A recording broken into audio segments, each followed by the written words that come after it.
do your best for the small group of people that you are familiar with, and then slowly grow. There is no perfect way. Where am I involving myself? Where's my time being spent? Just faster to build a relationship over coffee than it is to build it over DM. I don't think that you can have transformation without some sort of relationship. Want to deadlift? I will not program a deadlift anymore. Hey, can I ask a little favor? If you've gotten any value out of the Coach Kettles podcast, if you've enjoyed the guests that we've had on, the simple and free way to show that support is to hit that subscribe button. And my commitment to you is to go out and find the best coaches, do the best interviews, pull out the tips, the tricks, so that you can create the coaching business of your dreams. So if you wouldn't mind, hit that subscribe button. That allows us to continue doing what we do. Have a great day. What is up, my friend? Welcome to another edition of the Coach Kettles podcast. We are in season 4. My name is Trevor Whitwer, and today I'm hanging out with Nate Palmer of $1 Million Body.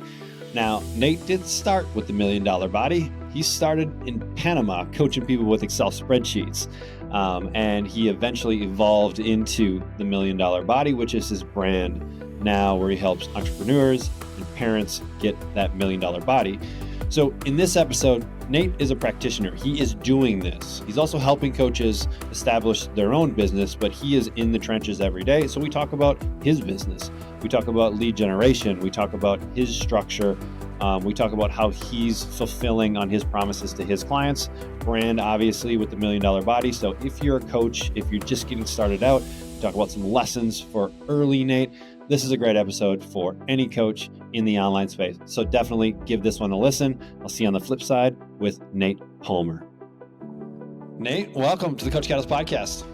Trevor, I'm so happy to be here. Thanks so much for the invite. Yeah, this is gonna be fun. So this season is all about kind of helping coaches build that online piece. Maybe they're an offline coach right now and they're looking to move into the online space. Maybe they just got certified and that's where they want to, do their business. And so you have built an incredible online business, but most businesses don't start as just that. And so let's get into a little bit of the backstory. So even just let's start at the beginning and like how you even got into the world of coaching, health and fitness. Let's kind of start there. Yeah, I mean, so I was born at like a really young age, and I Straight to the womb. just started coaching, just got online, Bill Gates, So I think like one of the things that got me into fitness in general, is when I was like 12 years old. I'm at home by myself. My mom's dropping my sisters off at school, and someone breaks into my house. This guy comes around, breaks my back window, comes in to my house. And so I'm 12, don't really know what to do. I'm scared to call the police. I don't know if that's an option for me. So I grab a steak knife out of the knife block and I go to my room, lock the door, hide under my bed. And I remember this guy comes down, hits like big boots on a hardwood floor, pounds on my door. And I'm like, I think this is it for me. I think I'm going to die now. And I don't. Spoiler alert. It was fine. Weird. Yeah. But I just I don't think I could put words to it at that point. But I think that like kind of that trauma really did something to me mentally where I was like, I don't ever want to feel this level of weakness ever again. And that kind of spurred my pursuit of fitness as a whole. And then I remember I was like 17 years old. I was like a senior in high school. I've been working out now for probably 2 or 3 years, pretty consistently, doing high school workouts, chest and back, or chest and arms, chest and abs, chest and arms again, chest and biceps and chest, that workout. Mm-hmm. And I went to the doctor and we're kind of just like in between things. I'm like, hey, I've been working out a lot. I don't seem to be like putting on much muscle. And he was like, oh, that's because you're an exercise non-responder. Your body will never respond to weight training. You'll never look like Arnold Schwarzenegger. And I was like, damn it. That's a horrible thing to say to a 17-year-old boy, by the way. Don't do that. So I think that those pieces kind of just fueled this desire in me to be like, all right, I have to figure this out. Like, these other people are doing this. Someone else is doing this. Someone else who is worse off than me is getting good results. So let me figure this out. So I went really, really deep into reading and education, studied kinesiology in college, all this stuff, and then ended up graduating into the vibrant, just bustling job market of 2008. Okay. Just a lot of people hiring. I need 15 years of experience for this entry-level position. And so I was like, well, I'll just become a personal trainer until I figure out what else I want to do with my life. So I started working as a personal trainer at a big gym in Phoenix. And I was like, I love this. I'm not getting paid any money, but I love what I'm doing. I love helping people kind of make some of these same transformations, both physically and mentally, that I have kind of experienced in my own Mm-hmm. life. Then my wife and I moved to Seattle, and I was working in an amazing gym out there, really high emphasis on like just continued education, learning a lot about nutrition, like metabolic syndrome, metabolic disease. A lot of our clients were going through like insurance protocols. So we'd have this like doctor regulated program that we were Yep. delivering. It Yep. was awesome, just super cool. And so then in 2015, we decided to sell all of our belongings and move to South America for a little bit. But I was like, I would like to continue to like keep some of these clients that I've been working with. So at that point, I launched my online business, which was delivering workouts via an Excel spreadsheet with names of exercises, sets, and reps, and things like that. And I was like that's kind of how it started. So I was making Right. probably about $1,800 to $2,500 a month off of this, off of like a kind of a previous client base from the past 6-7 years. Right. And that's kind of where this took off from. So like I really had a small pool of people to pull from. I wasn't doing a lot of like social media marketing at the time. And then fast forward, we got back to Arizona. I started a business called Bod in a Box, where I was selling like a TRX, sliders, bands with like tutorials, exercise videos, and that sort of thing. And that didn't really turn out the way I wanted it to. And so then I just kind of doubled down on, I was like, well, what am I missing here? I'm like, oh, I'm missing exercise videos. So I made a bunch of videos, and then I was uploading those to spreadsheets and sending those, and then people weren't doing those either. And so then I was like, well, I maybe I need to get better in nutrition. So I started studying nutrition with the precision nutrition stuff. Yeah. And like, that's when I started kind of getting into some of like, I started playing a little around with some of the different training apps. So I think I started with I don't remember. Then I moved to Train Heroic, and now I'm like with you guys at Coach Catalyst. And I feel like my journey has just continually like gotten like tighter and tighter and tighter. Cause I started off just being like fitness, let's work out, let's get stuff. Mm-hmm. And I was like, all right, fitness and nutrition. And now I'm seeing it's all about these action steps and these habits. And that's what I love about kind of the current iteration of my business and the way that Coach Catalyst enables me to work with my clients on a very individual basis to see Mm-hmm. what they're doing, how to set up their lifestyle, how to set up their environment. Because when I was like coaching as a personal trainer, I was an amazing personal trainer. Like I have no problem saying that I was awesome at what I did. But you're only seeing people like 2 or 3 hours a week, kind of top end. Right. And I never had access to their other like lifestyle pieces or what was going on with them. So I just didn't feel like I could give them like the attention and the results they deserved. And so when I shifted to online training, I thought I was going to be a great online trainer. I wasn't. I was trash to like at the first like 3 or 4 years.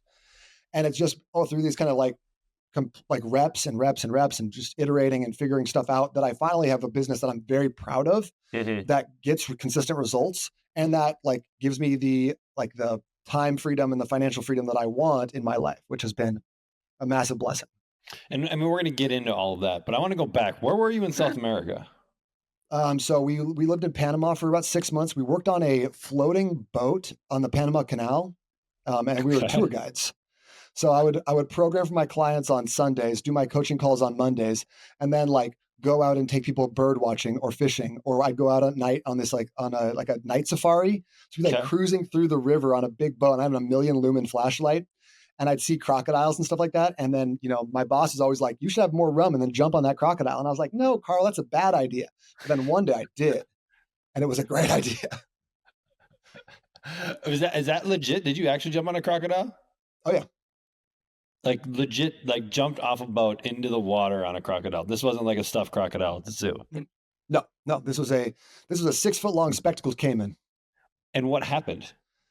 Caught him. If you get your hands around their neck and then you get your feet around their tail, you're fine. They don't really have a lot of range of motion. Mm-hmm. And then you let them go, and then you get back into the boat very, very fast because you're very scared, and the water is very murky. How deep? I mean, is it pretty deep water? Like you're treading water in it?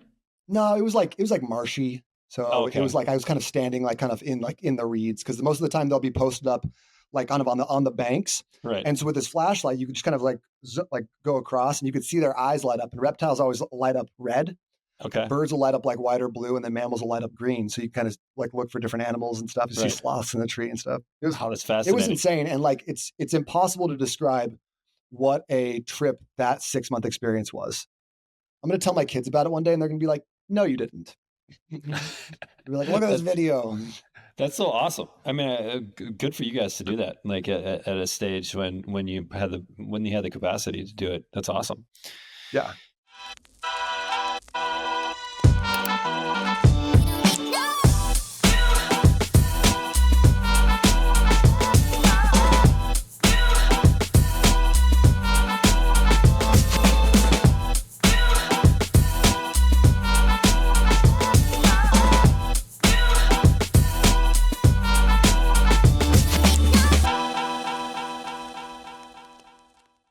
So, I mean, you were in the early stages of online coaching, right? Which is the spreadsheets, here's a link to this video or that, and, let me know, we'll jump on a call or something like that.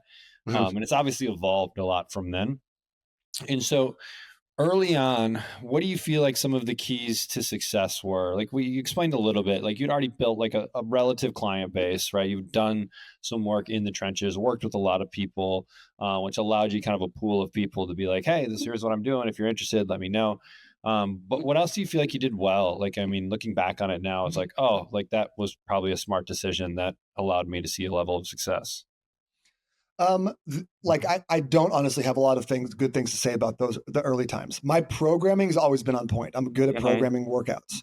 So if you do the workouts, you're going to get results. But the problem was that when I'm delivering spreadsheets to people, I just wasn't getting any follow through. I couldn't check their weights. I couldn't see if they were progressing or not. Right. So I think the thing that I did well there is I would send out a weekly email with people's workouts. So I Hmm. was always top of mind in that Right. way. So every Sunday they got their workouts. And then every Wednesday I would send out another email to clients, like being like, here's what's going on and here's what you should focus on this week. And But those what are were the you only two charging? things. What were you charging? 139 a month. Okay. So, I mean, not nothing, but also probably not very expensive for today's kind of online market. But still, I mean, and making a couple grand a month, right? That's still like 20 people, right? Give or You can take buy a that are. lot. You can buy a lot of Cerveza for $139 a month. I bet, especially in Panama. um, so okay, I mean, that's cool. I think one thing, like just a note there, is like you just got started with whatever tools you had, right? It was like, hey, this is what we had. I've got a passion for this, and you kind of figure it out as you go along. Yes, it might be a kind of side gig while you're also doing something else as it starts to build. And so, when did you start to see, like, really start to see some traction in the business where, like, hey, man, this thing is actually growing into can support me, support family, like all that stuff. So I invested in a lot of coaching along the way. I remember even back in 2012, I bought John Goodman's 1K Extra program. I think it was Okay. his first ever like online program that he released. And then after that, when in 2016, I started working with Dave Smith with the Online Trainer Yeah. Federation. Yep. And Dave's a great guy, love Awesome, dude. him. And then I was able to start going through his program and start systemizing the like at least some of my client acquisition strategies. Still didn't have like my program fully dialed, but I was posting more content. I was following up with the leads. I started developing a better sales script and just like being able to, kind of create more conversations, which I think is the basis of any sort of transaction. Right. I think conversation leads to transaction, which leads to transformation. I don't think that you can have transformation without some sort of relationship. I hear people talk about low ticket sales and like landing pages and funnels and VSLs all the time. Right. I've personally never had luck with those. The only like all of my clients come from word of mouth or people who have been like listening to my podcast or watching my videos for like 6 months. Hmm. I don't have anyone just coming off the street being like, heard about your thing. Right. Which, I mean, it's fairly common in coaching, right? In more one-to-one, more high-touch coaching. You're not selling a 6-week ebook or something for people to buy. Like humans buy humans. But I also think that like in this market, there's a lot of coaches taking advantage of new coaches, promising them these 6-figure, 7-figure businesses running off of VSLs or different kind of marketing gimmicks. Hmm. When you don't have a real huge base of clients to pull from, you don't have a lot of money to spend on ads. I think you should be focused in on the one-to-one, the high touch coaching. Do your best for the small group of people that you are familiar with, and then slowly grow. I Hmm. don't see another option. And like that's always been my story, right? Like even going back to like my weight training, like I lifted weights for 10 years before people thought I lifted weights. I So, had my like, it's just that thing the doctor said, was that like actually legit, or did he just make like an observation and was just like saying something out of nowhere? So I had like a real concave chest, like rounded shoulders, small joints. So I think that there's something to it. but like I think if you gave me and The Rock the same program, the same food, we'd look a lot different, you know? Mm-hmm. But I don't think that anyone is truly an exercise non-responder. I think that there's levels, Right. but I think if you stick with it, you're Right. going to see results. You just have to give it as much time as it takes. Yeah, it makes sense. And that's kind of been my story with fitness too. It's just like, well, with my fitness business, it's like it's going to take however long it takes.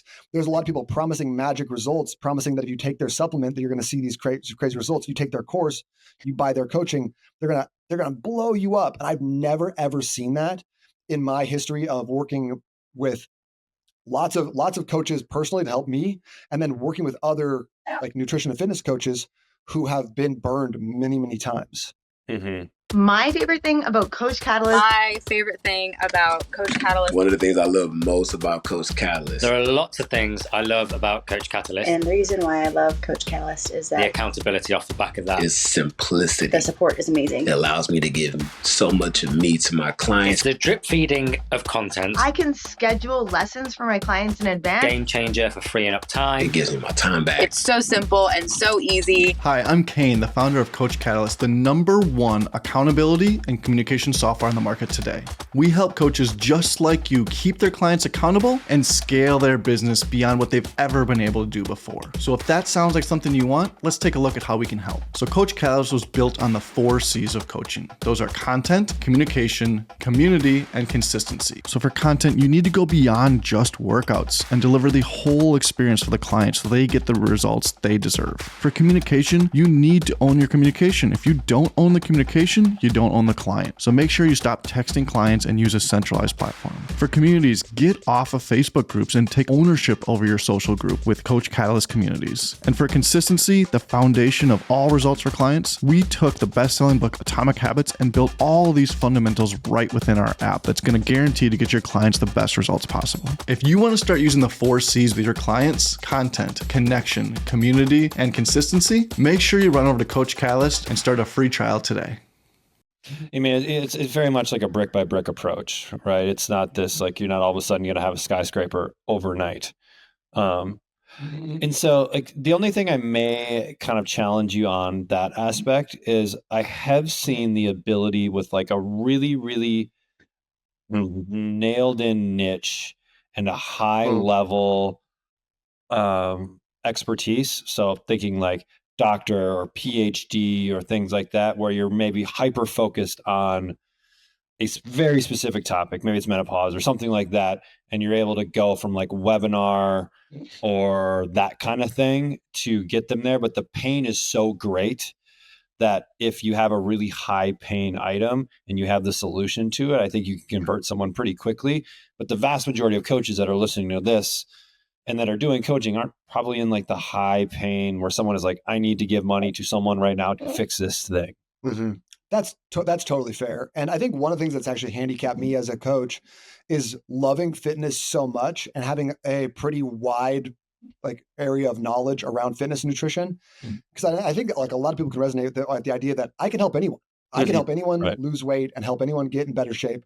But that has never served me well. And like, it's been this slow process of like slowly dialing in. Because I'm working with entrepreneurs and parents kind of as my primary niche. Yeah. Even that's a little too broad to be very, very specific to like super like hone in on pain points. So like and then someone will come and be like, I'm not a parent or an entrepreneur. And I'm like, sure, I'll work with you, you know? Right. So, well, I mean, let's talk about that a little bit, because I think that's super common with coaches when we're getting started. Usually when you get started, you're just kind of like, who has a credit card? Okay, I'll work with you type of thing.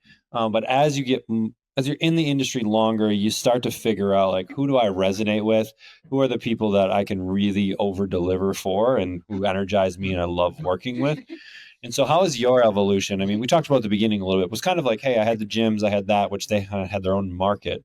But how have you been able to kind of evolve your niche a little bit as you've grown your business? Well, I think it comes to a lot of like what I do outside of the actual coaching business and social media and stuff. It's like, where am I involving myself? Where's my time being spent? Because I could say like, oh, I love working with triathletes, but if I don't do triathlons, participate in triathlon groups and like, engage in triathlon forums, you're really never going to blow that up. Right. So for me, a lot of what I do is I do a lot of stuff with marketing and entrepreneurs here in Phoenix. I try to stay like, I like the local market. I'm speaking at a marketing event tomorrow at the zoo, which is crazy because I love animals. And so it's perfect for me. But like just being around entrepreneurs and business owners has helped me like understand more clearly what they're going through, what their pain points are. And not like, as a business owner, I can really relate to those things. Right. And then it's also just put me in rooms with that target demographic. And I don't think there's a substitute for that. And your room could be a Facebook community. It could be, an online forum as well. But I think that there's no substitute for that physical touch. But I mean, you have your business model is virtual, right? It's online Correct. coaching, but you're not discrediting offline marketing strategies, which is just like, hey, where do I live? What groups are part of? Like that people could work with me. Hey, I want to work with Nate. Cool. This is how I work. Oh, awesome. Like it works. 100%. I think it goes back to the relationships. It's just faster to build a relationship over coffee than it is to build it over DM. Correct. Yeah, like every day of the week. So this kind of $1 million body, okay, that's like the brand now. When did that come about? That actually came about when I was working with Dave Smith and trying to do trying to actually build out a VSL. We were coming up with different names for the business because, targeting entrepreneurs. So I think Dave actually is the one who suggested it. And I was like, that's amazing. That's a great name. So kind of just started working on this. Like I have this nutrition framework that's worked out really well for me since 2015. And I was trying to give it a name. And so $1 Million Body Method was born off of that. And I ended up writing a book with the same name. Right. Because I mean, once you have, I think this is a thing that I think coaches can think about. And with really everyone I'm having on this season, we're talking about this concept of like, kind of how do you come up with your method, right? And it doesn't need to be this like brand new, unique, never seen before, you're the only one that does it. It's just kind of your spin on how you help people be successful, and then giving it some sort of name, which helps people conceptualize it a little bit quicker, right? And then it makes it unique to you. And then also like it's very easy to kind of throw rocks at other things people have done in the past. You've tried keto, like that's completely different from what the $1 Million Body Method is. Like, oh, you've done that, those marathon workouts, those HIIT workouts. $1 Million Body Method is going to solve a lot of those pain problems. So just having that and being able to reference it, I think is key, because $1 Million Body Method is really just like a carb backloading approach that I teach in a unique way. And I try to tie it to the energy that you're going to have throughout the day to be able to make more money. And that's where like kind of the name came from. And so now I can reference all of that. So everything I'm doing is like proprietary, basically, rather than being like low carb backloading. I'm like talking about $1 Million Body Method, $1 Million Body Method. And I just put that everywhere until hopefully it becomes kind of like vernacular that my audience understands. Right. It's that method. You could call it carb backloading, but like that's kind of like that just doesn't have like a pizzazz. That doesn't have like, it doesn't make it. It's not as tangible in a way. Yeah. It maybe makes sense to someone that's in the industry, but outside, like no one really cares. It's not sticky. Right. So, and how long ago was that? That was in 18 or 19, I think. So okay. So I mean, once you kind of finalize that concept, did you see a difference in your business? Like, did things change from an actual like numbers business standpoint that you can remember? Slowly, yeah. And again, it just took me a little bit to start really incorporating that and then making that a cornerstone of what I was talking about in all of my marketing. And once I was able to do that, I think the book was a huge catalyst for me as well. Is like, because this came out in like early 21, and like ever since then, it's become, I don't want to say like a household name because like no one's ever heard of it really, but like the people who have heard about it know what it is and have heard me talk about it many times, and it's just become a bit more of like that the community word, like it's kind of like it's like a word that if you're in the know, which I think is important to create as a coach.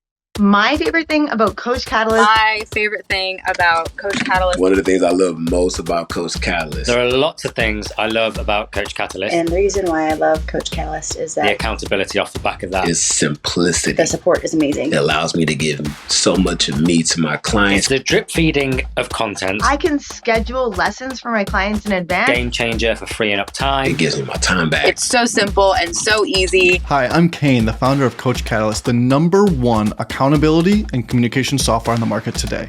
We help coaches just like you keep their clients accountable and scale their business beyond what they've ever been able to do before. So if that sounds like something you want, let's take a look at how we can help. So Coach Catalyst was built on the 4 C's of coaching. Those are content, communication, community, and consistency. So for content, you need to go beyond just workouts and deliver the whole experience for the client so they get the results they deserve. For communication, you need to own your communication. If you don't own the communication, you don't own the client. So make sure you stop texting clients and use a centralized platform. For communities, get off of Facebook groups and take ownership over your social group with Coach Catalyst communities. And for consistency, the foundation of all results for clients, we took the best-selling book Atomic Habits and built all these fundamentals right within our app that's going to guarantee to get your clients the best results possible. If you want to start using the 4 C's with your clients, content, connection, community, and consistency, make sure you run over to Coach Catalyst and start a free trial today. And I mean, in today's day and age, it's kind of a modern day business card, right? Having a book, if you're in a meeting and you give someone your book, like that's going to carry a lot more weight than like, hey, here's my business card, go visit my website. Like I wrote they the don't book. throw it out as often. Right. Still sometimes, but it maybe just sits on their shelf and they don't read it, but it's still like, it's that initial feeling that you give someone like, hey, when someone works with someone, they want to work with an expert, right? And experts write books. And so it makes a lot of sense, like to put those together. So did you, in full transparency, it's not all that hard to write books anymore because you can have ghostwriters and this and that, and like companies do it. Did you sit down and write it, or did you work with like a company to help do it? No, I wrote it myself. And this is actually my second book. I wrote a book when I got back from traveling called Passport Fitness, basically talking about how to travel and stay in good shape. Because I was like, I'm going to work with people who travel a lot. And that was my niche. And then that was like a very hard niche to track down. So I shifted gears a little bit on that. But yeah, so I wrote it myself, but I love writing. Like I've always been a fairly strong writer. It like energizes me to do a lot of that. So it's not necessarily like for everybody, but I enjoyed the process too. And it also helped me take all the things that I thought about fitness and nutrition and really put them down in like sequential order. So, and I think that helped my program as well, because I wrote the book and then I kind of went back and I tweaked my program to reflect the different activities, dailies, and like strategy that I have outlined. So, I mean, let's start to look at that. So we talked about what the program looked like from an early standpoint, where we're doing Excel spreadsheets, exercises, right? You've got calls with people as well. Like, how has that program evolved to kind of what it is today? Yeah, so I think today it's a lot more focused on what are your habits, right? Okay. I still try to incorporate fitness from the beginning. I love getting people early wins. I think a lot of coaches are always like, well, let's cut down from 3 sodas to 1 soda. And I'm like, no, cut out all sodas fast, do everything, do all the things up front. Because I feel like if people can drop, 5 or 10 pounds in the first week, they're like, oh my gosh, like, look, it's working. And we can really build off of that momentum versus like this really slow burn, which is it's just harder for me mentally, and I think for the client as well.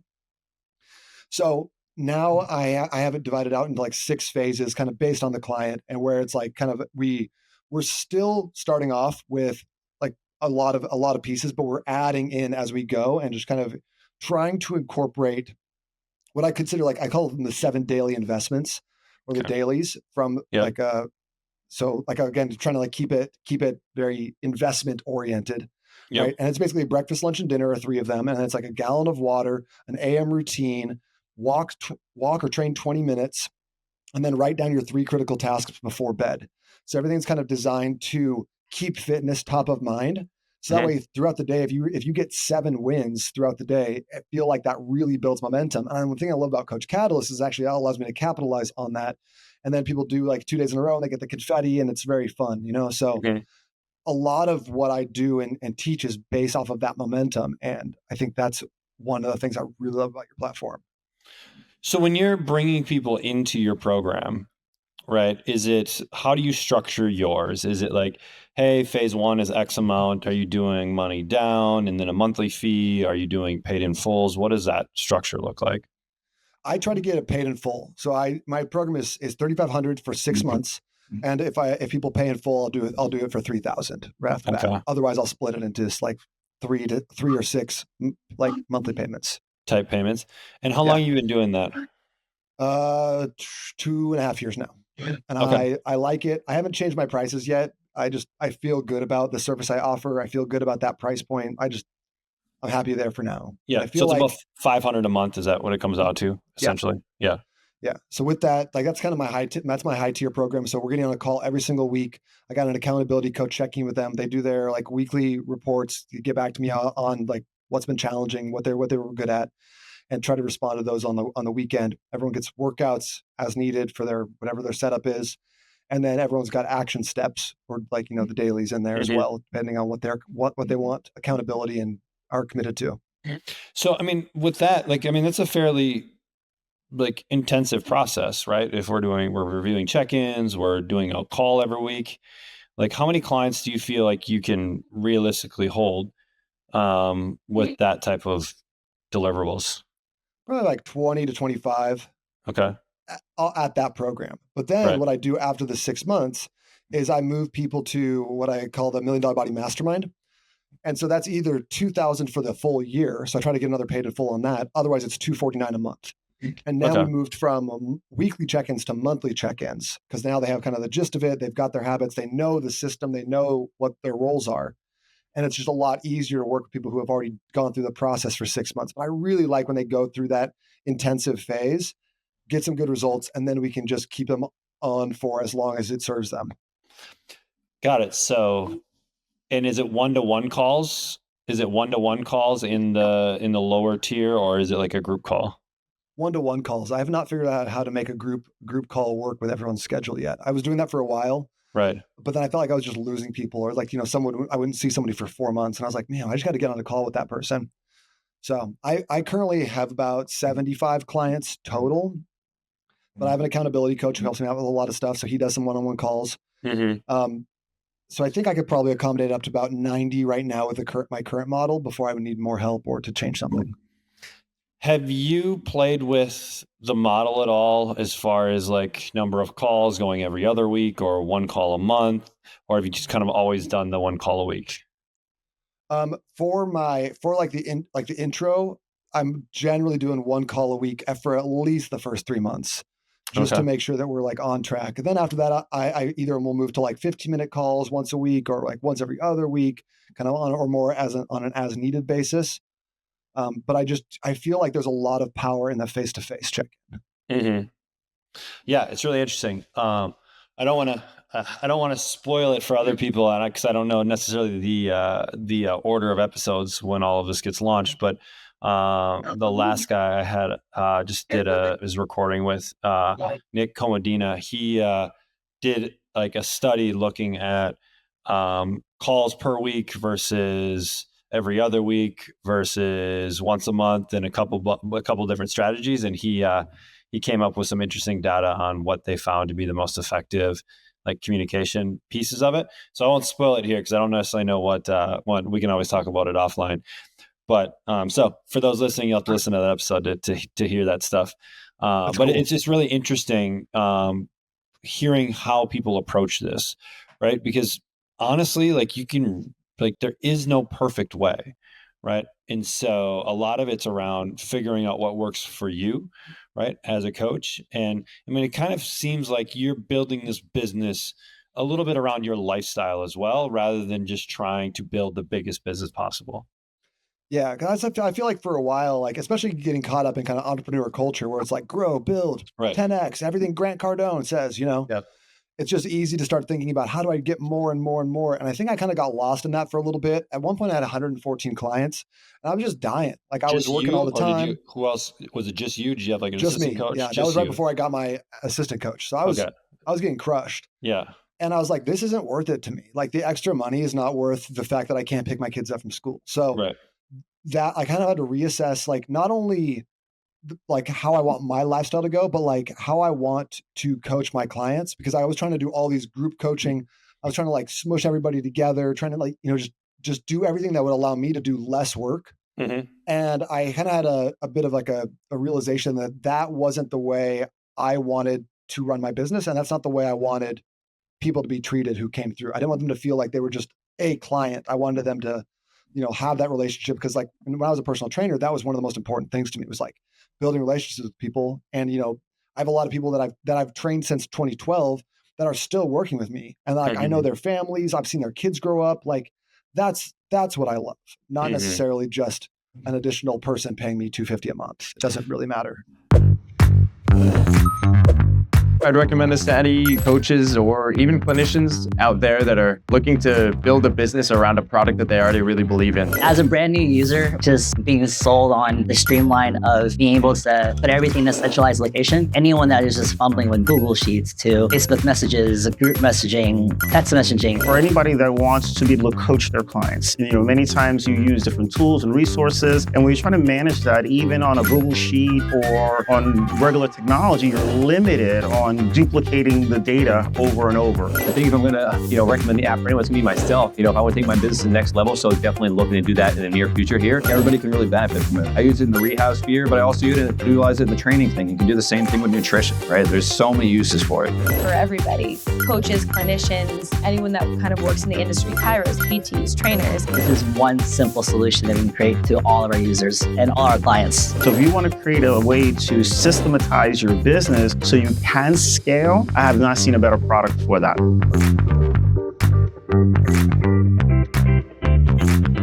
Do you know your retention rate for the $250 a month? Do you know about how long people stay in that tier? Yeah. So if I can get them to pay in full, I can usually get a solid 24 months. So from 2 them. years at that. Yeah. Yeah. If they're paying month to month, it's about 13 months. Okay. Which is still not, that's still really good, especially if you're bringing people in. Do you allow people to stay in your high ticket or your one-to-one coaching for as long as they want to? Like they graduate after the 6 months and you're like, hey, we can either stay here or we can move down. Which one you want to do? Or how do you structure I'll run it that? twice usually, but by the end of 2 times through, I'm like kind of, okay, like you're good. You just need let me just hold you accountable now. Right. And so let's talk about pricing, because this is always a hot topic and people always want to learn more about this. So I think it's worth looking at this progression. My guess is you weren't charging $500 right out the gate. So how did you get to that point? It was just kind of like trial and error for me. It was just, so I started off my 3-tier. I had 3 programs when I first started off. It was like $97, $119, and $139 were my my monthly 3 tiers. I was like, you want the high ticket one? It's $40 more. Right. And so that was a great way to get people to pay $119. And so I was trying to start being like, all right, how do I kind of navigate that and do a little bit, like get a few more people in at that like a little like medium ticket versus real low ticket, or how do I give them the chance to stay in longer? And I kind of landed on that $250, which is, it's not nothing. Right? Like it's not $7 a month where people are just going to like see that charge come through and be like, I'm not going to use it again this month. I'll cancel it later. Right. So it's enough that I think it forces people to be like, okay, I should probably check it in my app. I should get back to it. But it's also not like 500 where they're like, holy shit, like I can't, like I blew a whole month, Right. I've had that happen before where people have done the one-to-one, or like they're on a monthly, or they're on like a monthly payment plan for my high ticket. They go out of town, they fall off, they miss a few calls, and all of a sudden they're like, I'm out. This is just too much. So that's why I like the 6-month commitment too, because everyone goes through that, between like the 6 and 12 month mark or 6 and 12 week mark where they're like, they hit a plateau, they get frustrated, they go on vacation, and then they're like, they have to come back to it. And I think that is one of the most important things to me, is how do you come back versus like, cause I think when it was always month to month and like the $500 was getting dinged every single time, right? It was easy for them to fall off. But now it's like, you already paid for it. Just come right back. Let's go. Let's get it going again. So when you were saying kind of the month to month, is that people on a payment plan, or before was it just kind of like an open-ended for your kind of, let's call it personalized one-to-one high ticket coaching? Yeah. I wasn't doing any sort of 6-month or yearly. Okay. I eventually started doing like a 3-month program. I think I was charging like $1,200 or $1,500 for that. I just love 6 months. I just love the commitment that comes with a 6-month program. Well, it kind of future paces a little bit too. Like, hey, we're going to be here for 6 months, right? We're going to get a lot of work done. But like, this is going to take some time, because most likely the people that you're working with, yes, you're working with kind of entrepreneurs, business owners, parents, but they're probably all kind of around the idea of, I need to lose some weight, right? Yeah, need to put on a little bit of 100% muscle. of what I do is fat loss. Right. And so, so that's good. I mean, and so how did you just kind of like incrementally increase prices? Like, hey, I need to go higher next sales call. I'm just going to, hey, it's now $300. It's now $400. It's now $500. Like, did you do that? Or was it like, hey, let's just do 500 from here on out? I think I incrementally increased. And then I think like once I switched from like a 3-month program to a 6-month program, I went a little bit more than double on that. I have never gone back and charged people more though. Like I got people who are paying me like $97 still and have been for 12 years. Yeah. Okay. I've never in increased your their kind prices. of lower tier, your 250 program. I don't even get on calls with the $97 people, but like that was kind of before I was doing all the calls. Right. But yeah, like they come for the workouts, you know, I change them up as needed, you know, and they're like, that's good. That's all I need. Right. That's also like a little bit of survivorship bias, you know, like those people have been doing workouts when they were on Excel. So it's not like they don't need a whole lot. They're very self-motivated. So they're just doing their thing. To them, it's worth just not having to think. Be like, hey, like I'm just going to do what Nate tells me to do, and I know it's going to be best for me, and like we're good. Like that's probably worth way more than the $100 that they're paying. Yeah. No, that's awesome. All right, well, let's talk a little bit of kind of like marketing lead generation. I mean, we talked a little bit about like brand type stuff where you kind of developed your method. You've got something to really talk about. Right. And so what have been some of the other kind of marketing lead generation type strategies that have been working for you recently? Because the market is always changing. I like to talk about the things that don't change, but I also like to talk about the things like, hey, kind of what's hot right now or what's working right now. So let's start there. Like, is there anything you're seeing right now that's just working really well in kind of today's marketplace? Right now, I'm primarily posting on Instagram, but I've noticed that Facebook has kind of made a resurgence. Okay. So I'm getting a lot more like comments and things like that, engagement on stuff that I post on Facebook than I am on Instagram at the moment. And there was like a 2 or 3 year period where I just like Facebook was just either dead or hyper political. And so I wasn't really getting a lot of ROI there. So now I'm trying to be like a little bit more omnipresent and posting twice a day. I try to do one reel and one static post or a carousel or something like that. And then post a couple stories per day. And I think that as long as I'm staying top of mind there, that's been really good. And especially if I create some calls to action, especially in stories, that's been giving me give me a couple at bats every week. And I don't need a whole lot. If I can get on 3 calls a week, that's fine with me. I can close at least one of those. Right. And then that's plenty of clients for me. So for you with that, I know Dave is really good at this. So my guess is when you were working with Dave, you guys really started to figure this out a little bit. Is that the case or no? Or am I just... Yeah. And so I worked with him for about 8 months, and I started mentoring people inside of his program. And then he hired me to be his head coach at OTF. So I was actually able to coach other personal trainers as they brought their businesses online, which was so fun. Right. Oh, that's awesome. It's kind of small world. Dave's a great dude. I kind of still wish he had OTF. But that's a story for another day. So, all right. So do you have a content like marketing calendar? Or are you kind of the guy that wakes up and is like, hey, this is what I'm thinking about, or I heard this thing today and I'm going to post about it? Yep. That's it. It's a little bit off the cuff. Luckily right now, like I have almost 200 very like clean edited reels, like always ready to go in my phone. So I can always just run an old reel that did well in the past. And then I've got a ton of B-roll footage of like me lifting weights in the gym or doing stuff. And then I got a lot of like professional photos. So I have a lot of stuff to work with.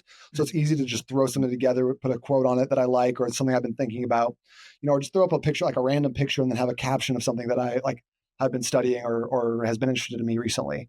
I also really have been loving doing like 30-day experiments. This is one of the things that's gotten me a lot of views on things, especially on like YouTube and Instagram. Is I'll do a 30-day experiment and then I'll report on it on my podcast, and then I'll like clip that up and talk about it on social media. So I just finished doing a 30-day experiment where I took baking soda every single day, and that was interesting. Were you looking at endurance? Yeah. Yeah. That's great. And as a coach that runs challenges, I needed my life back. I had stuff all over the place. A Facebook group for community interaction, Google Sheets for check-ins and measurements, and was drowning in email communication. As my challenges grew past just a handful of people, I started to notice clients were falling through the cracks. I began researching virtual assistants because I just couldn't manage it all. And truthfully, the client experience was going down the drain. Luckily, a friend recommended Coach Catalyst and just told me to trust her. I'm sure glad I did. Now I can run my challenges with 2 or 200 clients with just a few clicks. The lessons get delivered on the right days, the accountability happens automatically, and most importantly, the communication is all in one spot. I even created 2 new challenges from the Coach Catalyst library. Best part, didn't have to change a thing. I used to spend 15 minutes just trying to log into all the apps I needed. Now I log in and my dashboard tells me who needs a shout out and who needs a kick in the butt in about 15 seconds. I feel like a huge weight is lifted off of my shoulders. I can finally spend my time coaching again instead of worrying about all the admin work. Do your brain a favor and get Coach Catalyst. And so really you're just kind of showcasing your life. Like you're just talking about you. I mean, I see your Savage Saturdays. Is that right? Your Savage Saturday posts every once in a while. You're out in the garage, right? Doing your thing. And so, I mean, you're just basically kind of showing what you're doing, right? Yeah. And I think that that's something that's also like been more recent for me. I always thought I had this really polished appearance, very professional and stuff. But again, you said people by people, not programs. Mhm. And I think that's the case. Like, so if I can show a little bit more of like, hey, here's me as a dad, here's me as a husband, here's what my business setup looks like. People really resonate with that sort of thing versus just always being like, hi, I'm a trainer and I don't eat carbs ever. Right. That's just like, no one resonates with a fitness robot, which is how I came across for like a decade. So I'm trying to be a little bit more authentic in my content. Right. And so do you think about content too as like what problems are my ideal clients having, that kind of stuff, and then just kind of answering those? Yeah, I think about it as like, what are micro problems that either they are experiencing on a daily basis or micro problems that my program create. Like if I ask them to drink a gallon of water, like what's the problem that I'm creating in their life? When do you drink that? What are you carrying around? How do you make yourself not pee 15 times at night? Right. And if I can solve those in like small social media pieces of content, I think people really are like, oh, this guy gets me. I mean, I like the terminology micro problems, because I think sometimes like if you have a problem, it's usually multifaceted, right? But we got to do this and then that doesn't necessarily lend itself to a good piece on social media. Social media is typically like talk about one very, very specific thing for 15, 20, 30, 60 seconds, and then you're done. Yeah. Because I feel like, especially if you go back to like the macro problem of weight loss or whatever, it's like, all right, well, you have to eat healthy meals and you have to go for a walk and you have to be more active. And and everyone's like, boring. Mm-hmm. But if you're like, hey, here's the secret I learned to not pee a bunch of times at night, or like, hey, you got peanut butter with oil in it. Here's a quick tip it's gonna help you fix your oil peanut butter problem. Right. That reel blew up for me. I got 80,000 views on that, and it was just me flipping the peanut butter and putting it in my fridge like that. It's just the dumbest things. Did you get any clients out of it? It's hard to like not off of that specific reel, but like I got a bunch of followers. Right. And that's kind of the thing too. And I am not versed in social media. Like I do not have it is not part of my kind of day to day at this aspect. And so you could get a lot worse mental health if you just go right in. I know, right?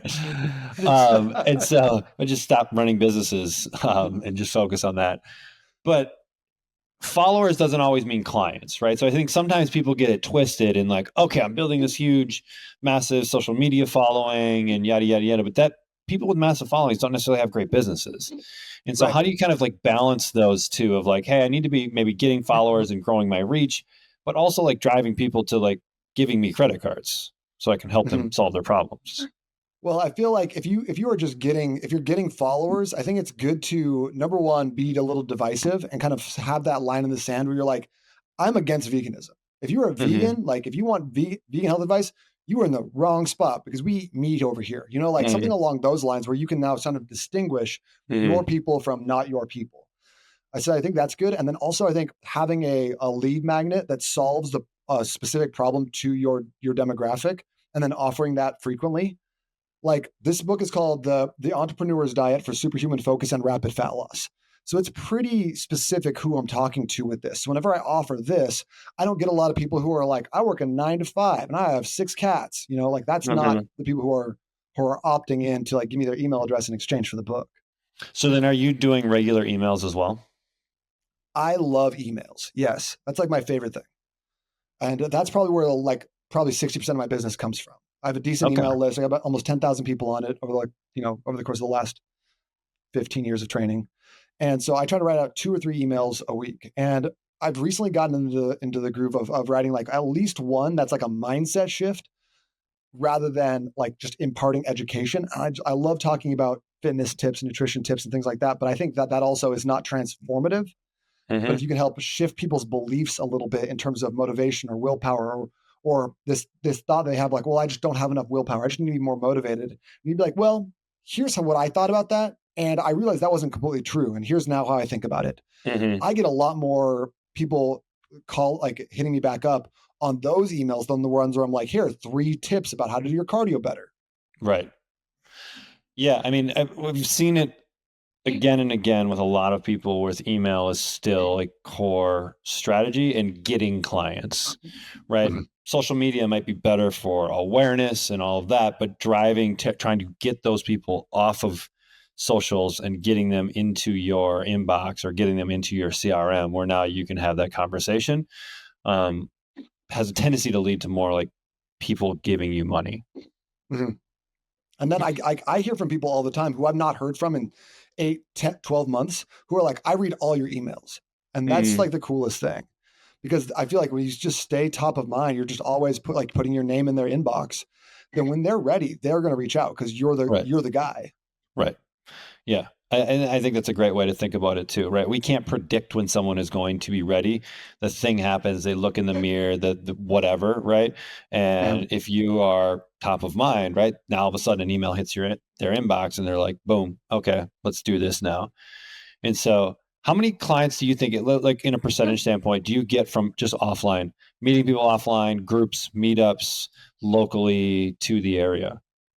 It's never like I meet someone in person, I sign them up for online coaching. It's like I meet them in person, I follow them on Instagram, I get their email, I'm constantly posting and doing stuff, and then a month goes by and they're like, "Hey, I'm ready to go. What do you got for me?" So it's kind of a combination of both of those things. I don't necessarily know if I could say for sure, because I always get people outreaching in my DMs or in email, and no one's ever like coming up to me at a conference and being like, "I'm ready to work with you." Right. And so, yeah, I mean, that makes sense. It's kind of this like, unless someone has a pain that needs to be solved right now, it's kind of like, oh, I'll get around to it. And then all of a sudden I see some content and like, oh, okay, cool. Like I resonate with this guy. Okay, let's rock and roll. And so what does your process look like for a new client? I mean, is it, hey, I'm interested? And then is it like jumping on a sales call? What does that process look like? Yeah, I'm always just trying to push for a call, because I feel like that's where I can see if they're a good fit for the program, if I'm a good fit as a coach for them, and if their pain point is high enough where they're actually going to take action on it right now. Because I tell people no all the time, like, and that's something I never used to do. I'd just be like, I don't know if you're ready for this. And if they push back and they're like, I am ready, let's go, then it's like, okay, well, you sold yourself then. But I don't mind being like, hey, it doesn't sound like this is really like the most important thing for you right now. I feel like you have a lot of stuff going on. This could easily go on the back burner. Let's connect again in 2 months. I'll put a note in my calendar to reach back out. And I think people appreciate that, or like, at least are like kind of taken aback a little bit when I try not to sell them. Right. You're not coming into the conversation feeling desperate, right? Like the person that is like usually the most desperate is the one that loses. You can smell it. Right, exactly. It's not people want to work with someone that has a full calendar, right? Like, like I don't know if we're going to be able to make this meeting work. I could, squeeze you in here. Like now you're kind of increasing your status to an extent to someone that really doesn't know you that well. And so they need that. And so for you, do you kind of have a script that you follow? Do you have them fill out like an interview form before, or how do you like get the information you need on that call to see if this person is going to be a good fit? I used to do 45-minute calls, and then I have like 9 questions that they would fill out in Calendly to be able to book this call. But I found I don't really need those, and that would just like put an extra like a little bit of friction between getting on the call. So I just have a sales script that I go through now. I wrote it in 2020. I did a lot of research, studied a lot of different sales techniques, and watched what was working for other people. And I think my sales script right now is fairly airtight. I really like it. I close about 80% of people that I pitch. So it does a really good job. And it also once you get to the point where like you've done it a bunch of times, it doesn't feel like scripted at all. It's just we're just having a conversation about someone's goals and getting them to describe what their ideal life would look like. And then based off of, like, I think two things that I would say about the sales script that have really helped me close more is, number one is the pre-frame. My pre-frame is a lot like this. I go, hey, Trevor, so on these calls, typically I just like to ask a lot of questions. I want to see where you're at, where you're headed, and kind of what's been getting in your way. And then at the end of the call, if I feel like you're a really good fit for a program that I might have, I'll tell you a little bit about how I work with clients specifically at that point. Is that fair? Always hit them with that up front. Because number one, I'm taking charge of the call. And you're like the sales call is your first coaching experience. People want to be led. They don't want to be like, all right, so how do these work? And they feel uncertain. They're not totally sure. So if I can just step in and be like, hey, here's exactly how this call is going to go. And at the end, if I feel like I've got something for you, I'll share it with you. And they go, oh yeah, that's fair. Like now I have permission to pitch at the end. So at the end of the call, I go, hey, Trevor, based on what you're telling me, your pain points are this, this, and this. And based off of that, I feel like you'd be a perfect fit for the $1 Million Body Program. You mind if I share how we work with our clients? So I get permission again to pitch. So I don't feel sleazy or weird or anything like that, being like, so it's $500 to whatever. I'm like, they're telling me, yes, I want to hear how your program works and how much it costs, which feels really good. And, as you get people saying yes a little bit more, then it's a simple, it's a 3-step process to close them. So I've been really enjoying that, and not just like how closing clients, but how it feels to go through that sales process, just feeling like more of a doctor than a salesperson. I'm going to diagnose you and then provide a prescription versus being like, all right, and now here's the big reveal of the price tag. The Super Coach Summit by Coach Catalyst is. The Super Coach Summit by Coach Catalyst is. The Super Coach Summit by Coach Catalyst is. The Super Coach Summit by Coach Catalyst is room for opportunity. It's badass. It's fucking awesome. Over-delivered. They talked about it and they definitely did it. Is amazing. It's just been invigorating. Is exemplary. It's phenomenal and just a great time with great people. And you feel like in Ohana, you feel like a family. It's unreal. Is awesome. What will help separate the 1% from the 99%. Is a really well thought out event, well conceived, well planned, and well executed. It's such an amazing event to be at in order to grow your business and network with other professionals. It is top tier. It's one of the best I've been to in the business. It's been unbelievable, and I'm just excited to finish out the day here and keep making connections. It's an event that you will be very happy that you have attended, because next year is going to be even better than this one. Is freaking badass. If you're not here, you're missing out. See you next year.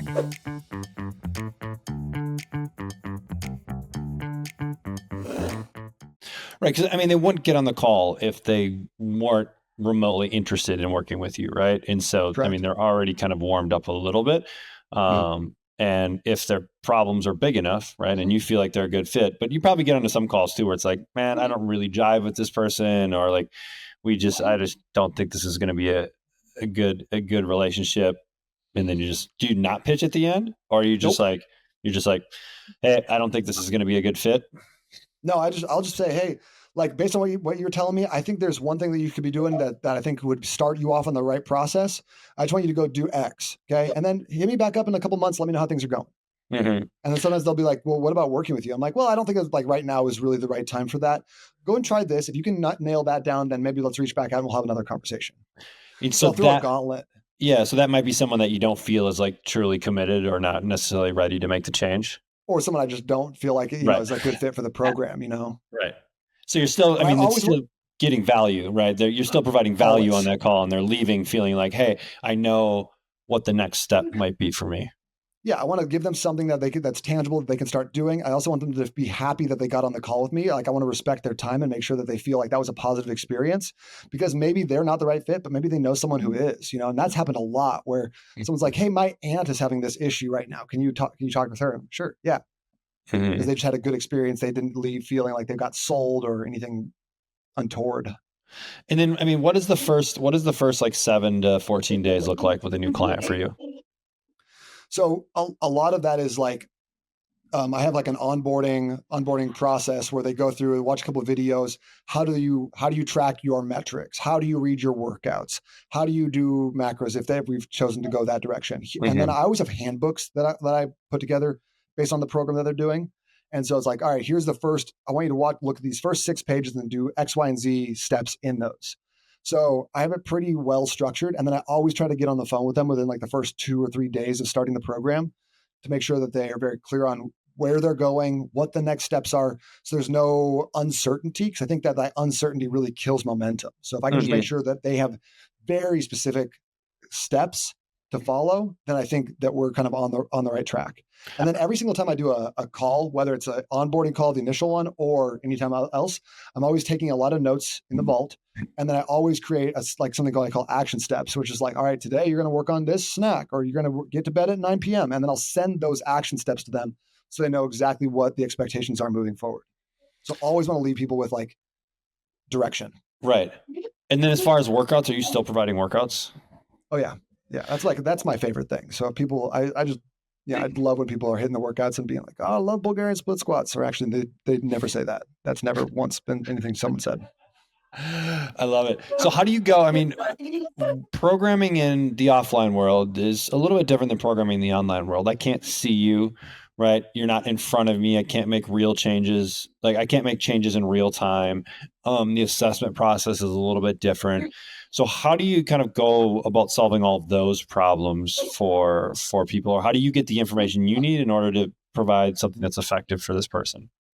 So I got on the onboarding, I have an onboarding form that people fill out. So give me any idea about like different issues, injuries, anything like that we need to keep in mind. And then I just try to keep all those things like in the main section of the vault so I can program effectively for them. And then I always just use a lot of self-limiting exercises. I don't have anyone who I'm doing barbell back squats or barbell deadlifts. I don't think the juice is worth the squeeze on those for a lot of like 45-year-old dads with desk jobs. Unless someone's like, I want to deadlift, I will not program a deadlift in there. So a lot of like goblet squats to a box, rows, like things that you can't mess up based on the parameters I'm giving you. Right. And then I've adopted this idea of like, if you got like 3 or 4 sets in a given exercise, the first 2 or 3 sets are always going to be kind of the workup sets, and your final set is your most important. Because I feel like a lot of guys go through life, especially the dudes, we go to the gym, they do 135 for 3 sets of 10, and then they move on. And they never get any bigger. They never get any heavier on the weights. So I always tell people that last set, the first 2 sets, that's like your buy-in, right? You're just like, if you're playing poker, that's your big blind. That's like that's the first bet. And so most people will fold or, close out before they even get to the end and see the final hand. So I tell them like, okay, go as hard as you can, get to technical failure on your last set, and then record your reps and your weight on your last set. And we'll just strive to beat that every single time. And so I give them kind of that as a goalpost, as a metric to look forward. Yep. And I think that people have been getting better and better results because they're not trying to gas themselves on the first couple sets or get injured or tweak something. They're nice and warmed up going into the last sets. And then most of the exercises I'm doing aren't going to be like, I like to have a very high ROI on any exercise I program, especially offline if I'm not watching someone. I'm not having people do kettlebell snatches or windmills or like naked Bosu ball, bicep curls, whatever it is, Yeah. I keep it real simple, real basic, and just strive for continuous, like small progress. And so for you, do you change workouts every 4 weeks, 6 weeks, 8 weeks when someone asks? 4 to 6 weeks usually. I used to go 12 weeks, or at least like watch until someone was missing, like not increasing anymore. But I found that people kind of will get a little bit burned out around the 6-week mark. Yep. So I added, like, even though I think you can continue to get great results, that week 7 through 12 in a program, people being engaged with the program and enjoying their workouts is equally important. So I will change them up more frequently than I think I need to. And you're working off of templates, right? So you have like a template, and then it's going to be structured for that person based upon what their needs and injury history and all that is. Yeah. So you're not spending 5 hours on every workout trying to start from scratch and build it out. I mean, even if I was starting from scratch on every single workout, I could put together a workout with the exercise library and how easy it is to program. A workout is only going to take me like 8-9 minutes. Mm-hmm. Yeah, I like that. And then so you're working with nutrition, habits, behaviors. We're doing the workout, the movement piece. Do you try to include any culture or community aspects into your business where you're trying to connect some of your clients with each other and building that level of community? Or do you kind of keep it more the coach client relationship? That is a huge area of improvement for me. I do not do that. I am trying to do it more in person, kind of in Phoenix, with some of the Sabbath Saturday workouts and some of the other things I'm doing here. But like, I have not figured out a good way to do that. Previously, what I had tried was putting people in small groups called like bands or teams or something like that, where it was like 4 guys who were all similar goals, similar ages, similar lifestyles, who could like kind of hold each other accountable. But then I never built it out in a way that like got people on calls or like self perpetuating. It was always like me pushing it, and then I just stopped, and then those things fell apart. Right. So no, I've not done a very good job with that at all. Yeah, I mean, culture is challenging, and that's especially in the online world, right? Building community in virtual spaces is really, really challenging. And so, I mean, for you, for like your Savage Saturdays, are those clients that show up, or are they just kind of like friends and neighbors and? Mostly clients, although I've had a couple neighbors come through recently. Usually if people come through, even they're not clients, they become clients too. So it's a really easy way to create connection, show people that they're not in as good a shape as they thought they might have been. And then also like, I just love the fact that you know what Savage Saturday is. Like kind of like in the same vein of what we were talking about earlier about like the $1 Million Body Method.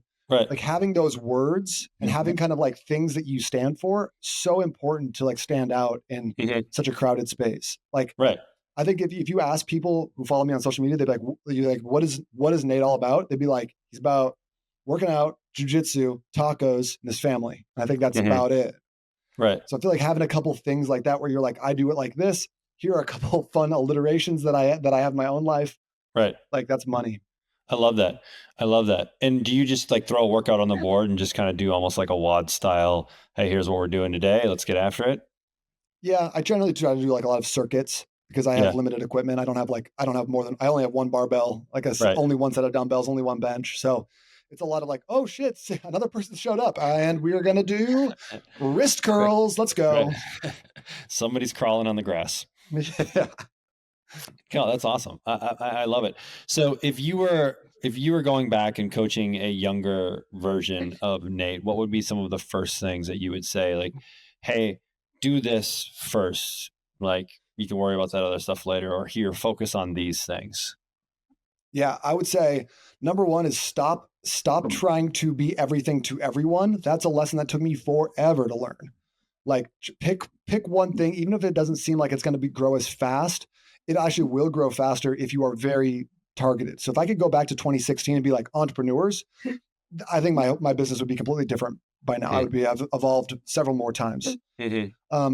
Secondly, I would say invest in email. Create a lead magnet that drives people to give you their email addresses and continue to build that email list and nurture those people on your list. Like that's the biggest that's the biggest source of revenue, and it's continual, and it's also like not dependent on the Facebook algorithm not completely screwing me up. Right. So those are like the probably the 2 biggest things. And then I would also probably take a more intense approach to managing habits. Like before Coach Catalyst, though, like when I was trying to do a lot of these pieces, I had a texting service. I had my app that delivered workouts. I had a Excel document with people like notes for people. Right. I had 5 or 6 different things that were all like just convoluted and crazy. So the amount of clarity I've gotten from this, like being able to have everything in one place, my conversations, my habits, my workouts, my nutrition, all right there. Oh yeah, and the whole separate sheet for metrics and stuff. So it was just a lot of things to keep track of. It was borderline drove me insane. And then, so I feel like having like a very simple way of tracking habits and actions, game changing. Well, just getting those systems in place, and really a system that helps you coach versus like, and if you ask a client to, hey, you're going to go upload your photos into this drive, you're going to track your workouts here, like that just adds more friction points to this relationship, which just makes it easier for the client to be like, you know what, this is already hard. Now this is going to make it even harder. Screw it. Like, I'll just go back to sitting on the couch and watching Netflix. Yeah. Friction is a big word, and something that's like very interesting that I wouldn't have thought about as an early coach. Just reducing the level of friction between like going from like conversations to booking a call, reducing the friction of like where you put your data, tracking your workouts, all that stuff. Like, how can we make it as seamless as possible so they're not just like using any sort of excuse to fall off? Right. I love that. And I think if you look, and this is really any business owner, right? If you look at areas of your business and you find ways to reduce friction, you're probably going to be pushing the business forward and creating a better business and probably a better customer experience as well. So I love that. All right. So I want to wrap this thing up with some rapid fire stuff. And I think it's going to be fun. You may or may not have looked at the questions before. Did you look at the questions? No, I like to go into a blind. This is more fun than blind. Okay. Taco, burrito, or quesadilla? Taco. No hesitation. No hesitation. I know, that's but one of my things. You're in Arizona, so you probably have access to actually good tacos. So, bro, I have a taco costume in my car right now that I walked into Chipotle wearing like last week. So when you go to Chipotle, do you get the tacos? No, I get the burrito bowl. All right. All right. Well, that's okay because Chipotle isn't known for their tacos, right? It's a volume thing. And then I get the tortilla on the side, and I tear the tortilla, and I make little handheld tacos. Oh, so it's like Chipotle mini hack. tacos. Chipotle arbitrage. I love that. I love that. All right, next one. Any books or things you've purchased for less than $100 that have had a profound impact on your life? Never Split the Difference by Chris Voss. It's a hostage negotiator's guide to getting what you want. It is an incredible read. I read it once a year, and it's the most gifted book I've ever had. Okay, sweet. I watched his stuff on Masterclass. It's awesome. Oh, how was that? Great. It was really good. He's a really good dude. Very really good smart. at what he does. Yeah, it's awesome. It's awesome. It's kind of like a random dude you'd meet on the street. Like, oh, you're really talented at this stuff. Yeah. All right, next one. If you could be reincarnated as an animal based upon your personality, what animal do you come back as? Oh, crocodile. Crocodile. I love it. Why? You know Why the would difference you between pick a crocodile and a pack of wolves? I know. I don't know the difference. If someone climbs into a tree to escape a pack of wolves, they'll get bored and leave. The crocodile just sit there. Just hangs out. Yeah. Just waits for you. I'm a patient person. I don't have anywhere to be. I love that. I'm happy. Like it takes like what it takes. I feel like that's my mantra with a lot of things, and I think it's worked out for me so far. Well, I mean, that's a life skill, right? Like delayed gratification is one of those things that you want to pass on to the next generations because that's where all the good stuff is. Yeah, I'm bad at jiu-jitsu right now, but I see it in like 5-6 years, I'll be good at jiu-jitsu. Try to keep going. I love that. All right, last one. If you could have dinner with any person, past or present, who do you want to break bread with? That's a great question.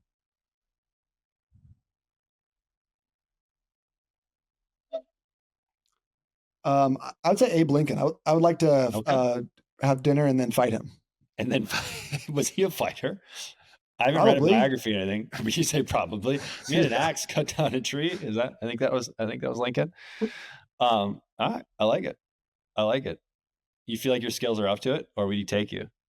No, I think he'd definitely take me. Yeah. All right. Well, you keep practicing. Dude. All right, man. Well, if people want to find out a little bit more about you, follow you on social media, where you live. @_$1 million body on Instagram, Nate Palmer on Facebook. Or if you want to check out my book, it's free online. Just go to getnatesbook.com. Sweet. I love that. We'll make sure we put all that in the show notes, man.